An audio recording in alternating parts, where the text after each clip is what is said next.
കുട്ടിയുടെ മാല മോഷ്ടിച്ച് വിഴുങ്ങിയ യുവതി പോലീസിനെ പിന്നീടും കബളിപ്പിച്ചു.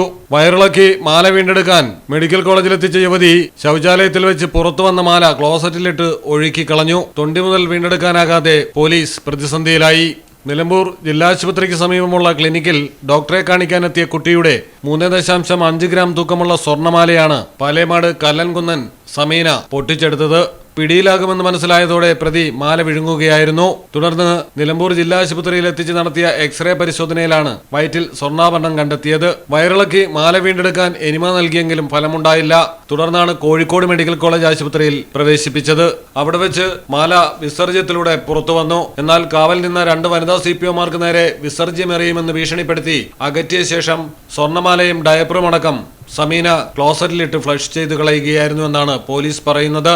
തുടർന്നുള്ള എക്സ്റേയിൽ സമീനയുടെ വയറിനകത്ത് ലോഹസാധനങ്ങളൊന്നും കണ്ടെത്താനും കഴിഞ്ഞിട്ടില്ല. തൊണ്ടി മുതൽ കിട്ടാനുള്ള എല്ലാ സാധ്യതകളും നഷ്ടപ്പെട്ടിരിക്കുകയുമാണ്. തെളിവ് നശിപ്പിച്ചതിനുള്ള വകുപ്പ് കൂടി യുവതിക്കെതിരെയുള്ള കേസിൽ പോലീസ് ചേർത്തു. മലയാളം ടെലിവിഷൻ, മലപ്പുറം.